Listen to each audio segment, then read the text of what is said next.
بسم اللہ الرحمن الرحیم۔ السلام علیکم ورحمۃ اللہ وبرکاتہ۔ ناظرین، آج کی ویڈیو بہت ہی دلچسپ ہونے والی ہے۔ ویڈیو کو پوری لازمی دیکھیے گا اور ہمارے چینل کو سبسکرائب کیجیے گا۔ یہ کہانی ہے ایک بچے کی ایمان کی آزمائش کی۔ رسول اللہ صلی اللہ علیہ وسلم نے فرمایا کہ پہلے زمانے میں ایک بادشاہ تھا۔ اس کے ہاں ایک جادوگر تھا۔ جب جادوگر بوڑھا ہوا تو اس نے بادشاہ سے کہا کہ اب میں بوڑھا ہو گیا ہوں اور میری موت کا وقت قریب آ رہا ہے، مجھے کوئی بچہ سونپ دو تاکہ میں اسے جادو سکھا دوں۔ چنانچہ ایک ذہین بچے کو وہ تعلیم دینے لگا۔ لڑکا اس کے ہاں جاتا تو راستے میں ایک راہب کا گھر پڑتا جہاں وہ عبادت میں مشغول ہوتا۔ یہ بھی کھڑا ہو جاتا اور اس کے طریقہ عبادت کو دیکھتا اور آتے جاتے یہاں رک جایا کرتا تھا۔ جادوگر بھی مارتا اور باپ بھی، کیونکہ یہ وہاں بھی دیر سے پہنچتا اور یہاں بھی دیر سے آتا۔ ایک دن بچے نے راہب کے سامنے یہ شکایت پیش کی۔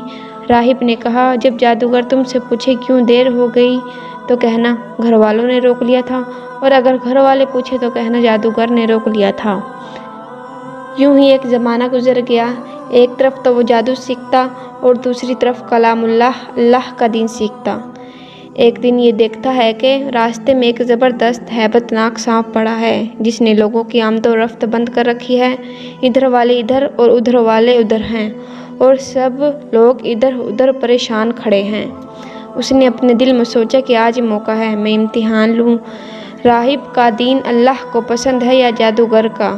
اس نے ایک پتھر اٹھا کر اور یہ کہہ کر اس پر پھینکا کہ اے اللہ، اگر تیرے نزدیک راہب کا دین جادوگر کی تعلیم سے زیادہ محبوب ہے تو اس جانور کو اس پتھر سے ہلاک کر دے تاکہ لوگوں کو اس بلا سے نجات مل جائے۔ پتھر لگتے ہی وہ جانور ہلاک ہو گیا اور لوگوں کا آنا جانا شروع ہو گیا۔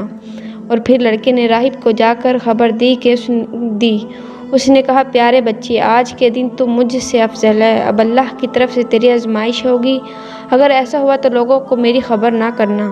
اب اس بچے کے پاس حاجت مند لوگوں کا بھیڑ لگنے لگی۔ اس کی دعا سے اندھے، کوڑی اور جذامی ہر قسم کے بیمار اچھے ہونے لگے۔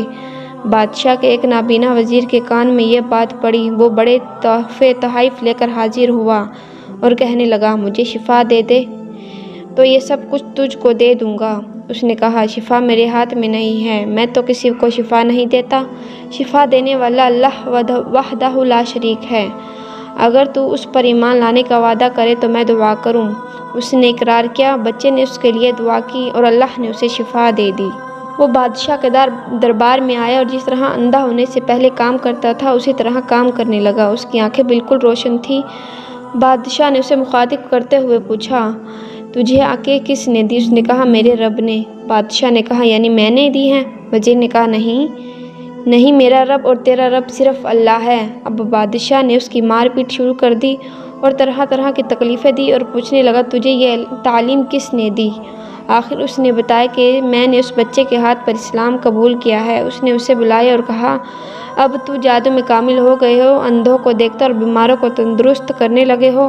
اس نے کہا، غلط ہے، میں کسی کو شفا نہیں دیتا، نہ جادوگر ہوں، شفا اللہ کے ہاتھ میں ہے۔ وہ کہنے لگا، اللہ تو میں ہی ہوں۔ اس نے کہا، ہرگز نہیں۔ بادشاہ نے کہا، تو پھر میرے سوا کسی اور کو رب مانتا ہے؟ اس نے کہا، ہاں، میرا اور تیرا رب اللہ ہے۔ اس نے اب اس بچے کو طرح طرح کی سزائیں دینے شروع کر دی، یہاں تک کہ راہب کا پتہ لگا لیا گیا اور راہب کو بلا کر کہا کہ اسلام چھوڑ دے۔ اس نے انکار کیا تو بادشاہ نے اسے آرے سے چروا دیا۔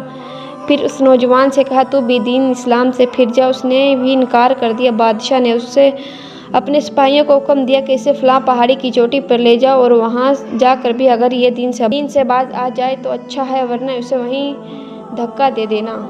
چنانچہ سپاہی اسے پہاڑی کی چوٹی پر لے گئے۔ جب اسے دھکا دینا چاہا تو اس نے اللہ سے دعا کی، اے اللہ، جس طرح تو چاہے مجھے اس سے نجات دے۔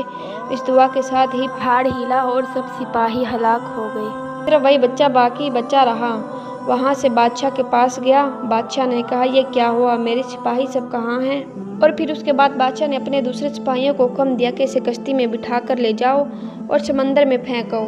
یہ لوگ اسے لے کر سمندر کے بیچ پہنچ کر جب اسے پھینکنا چاہا تو پھر وہی دعا کی، اے اللہ، جس طرح تو مجھے چاہے مجھے ان سے بچا۔ دعا کے ساتھ ہی موج اٹھی اور سارے کے سارے سپاہی سمندر میں ڈوب گئے۔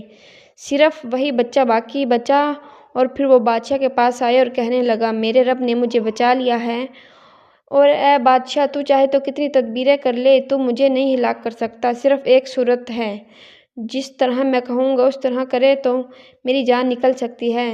اس بچے نے کہا، تمام لوگوں کو ایک میدان میں اکٹھا کرو اور پھر کھجور کے تنے پر مجھے سولی چڑھا اور میرے تیر کو میری کمان پر چڑھا، یعنی اللہ، بسم اللہ کہہ کر، یعنی اللہ کے نام سے جو اس بچے کا رب ہے، پڑھ کر تیر میری طرف پھینک دے، وہ مجھے لگے گا اور میں مر جاؤں گا۔ بادشاہ نے اسی طرح کیا، تیر بچے کی کن پٹی میں لگا، اس نے اپنا ہاتھ اس جگہ رکھ لیا۔ چاروں طرف سے یہ آوازیں بلند ہو گئی، ہم اس بچے کے رب پر ایمان لائے۔ یہ حال دیکھ کر بادشاہ کے ساتھی گھبرا گئے اور کہنے لگے، ہم تو اس بچے کی ترکیب سمجھے ہی نہیں، یہ دیکھیے اس کا کیا اثر پڑا، سب لوگ دین اسلام میں داخل ہو گئے۔ ہم نے تو اسے اس لیے قتل کیا تھا کہیں اس کا مذہب پھیل نہ جائے، لیکن جو ڈر تھا وہی سامنے آ گیا، سب مسلمان ہو گئے۔ بادشاہ نے کہا، اچھا یہ کرو، تم تمام محلوں راستوں میں خندقیں کھدواؤ اور ان میں لکڑیاں بھی بھرو اور آگ لگا دو، اور جو اس دین سے پھر جائے اسے چھوڑ دو اور دوسروں کو اس میں پھینک دو۔